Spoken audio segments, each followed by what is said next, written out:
Director General of the State Museum of Oriental Art in Moscow. And our museum was founded in 1918. It was one of the first museums which was created by the new state after the October Revolution.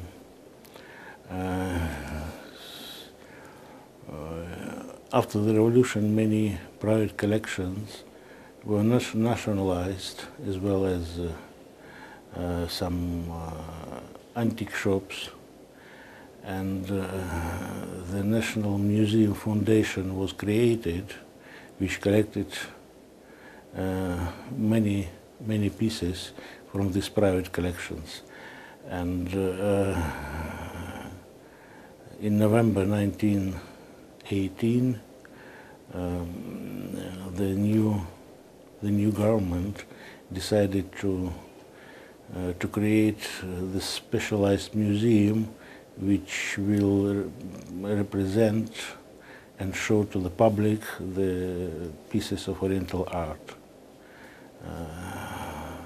The first name of our museum was Ars Antiqua.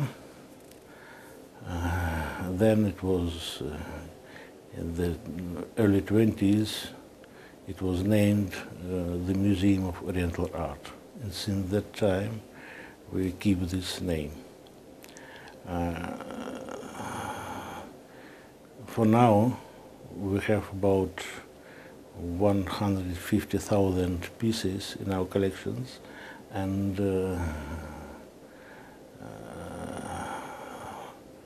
so we collect, preserve, and show to the public the pieces from Asia, not only from Asia, but from very wide region, from Japan to Morocco and from Siberia to South Africa.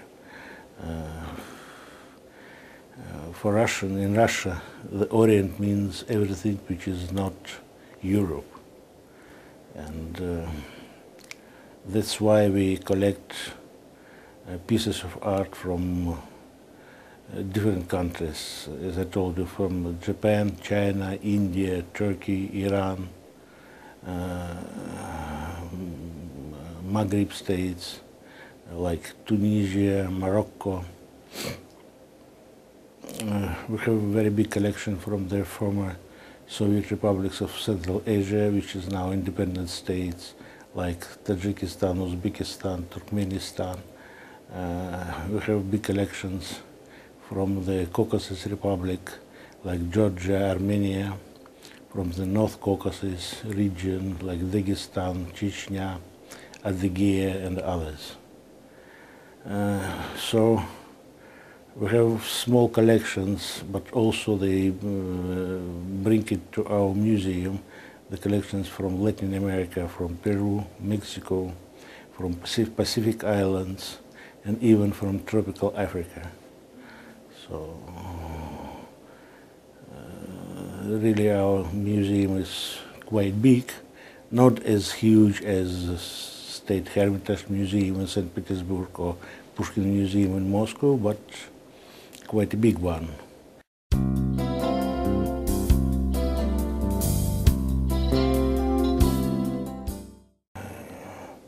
Our collection includes also the pieces from Korea.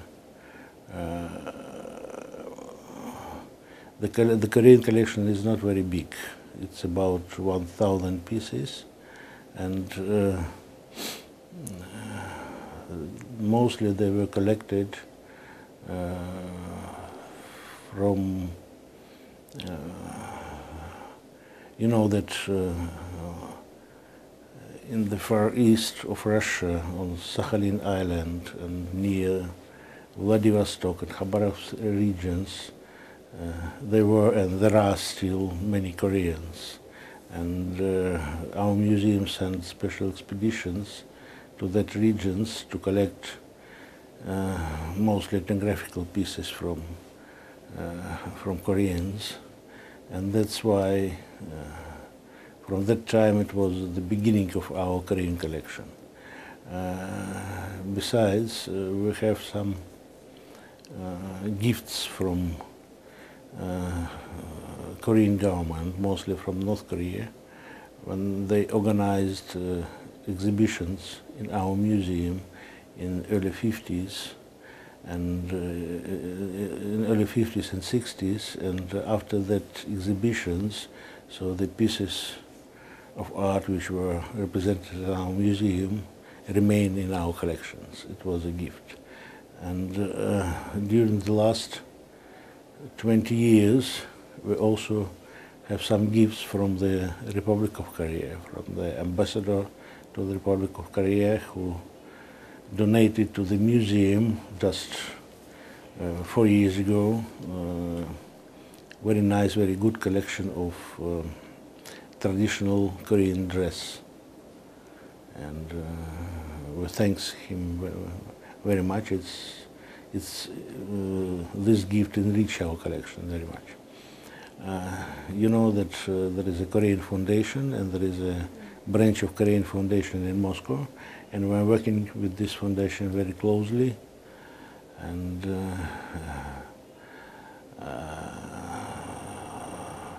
under initiative of Korean Foundation, we reopened our Korean gallery in our museum 2 years ago.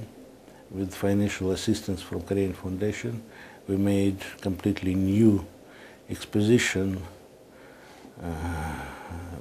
absolutely new. So with the new furniture, new showcases, with everything. And the idea how to show our Korean collection was with the help of the specialists from Korean National Museum. And they came to our museum and they helped us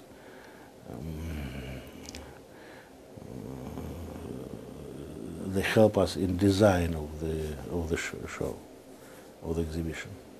The guidebook in Russian, so which we published 2 years ago. This is the guidebook about our renowned Korean gallery. So this is the Russian version, and this is the version in English. So, and it was published also with the help of Korean Foundation. So we're working with Korean Foundation, I told you, very closely, and just 3 days ago I had a meeting with the director of the Korean Foundation in Moscow, and we agreed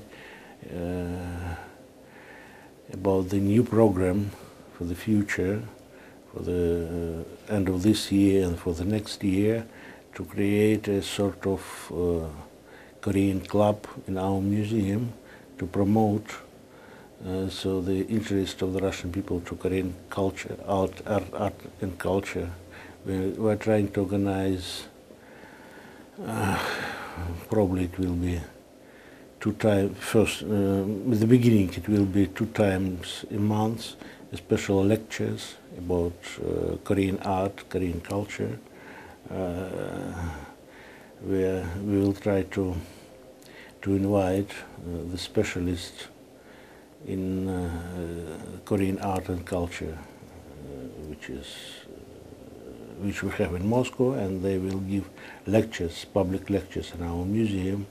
And later, if everything will go well, we will try to invite also the specialists from Korea to come to Moscow and to give lectures to show the diversity and the unique of Korean culture.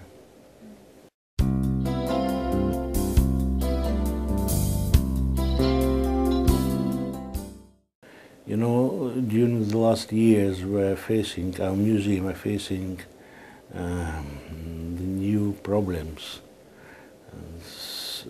how to show, how to present to the Moscow public, to Moscow audience, so the Oriental culture. Just before it was quite easy. because there were not too many Russian tourists in Asia. Now the situation completely changed, and if the Russians or Moscovites wants to see China, they will not go to the Museum of Oriental Art. They will buy a ticket and go to Beijing. If they want to see the Korea, they will buy a ticket and go to Seoul. That's why we are trying to find new forms how to present this Oriental culture to the Russian public. And one of the possibilities is to create special education programs in our museum, first of all for school children, because just to show these school children the genius pieces of Korean art, just to explain them the diversity and unique of, for instance, Korean culture, and trying to show the difference between, for instance, the Russian celebration of New Year and celebration of New Year in Korea or in China. And we are trying to, we have the art studios in our museum, and the members of these art studios, they are preparing a show, trying to play on the stage, special dances, or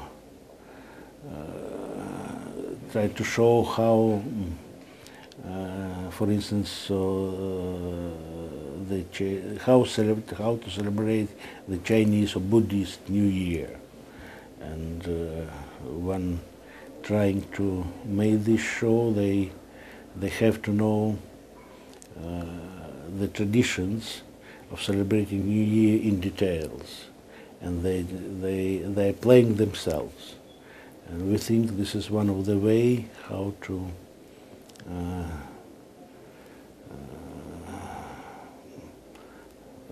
show, how to present the Oriental culture to the Russian public. So it's interesting also. For instance, so you know the Iranian New Year, it's late March. And at that time there is also one of the Russian fests, and our art studio, they represent and compare these two fests.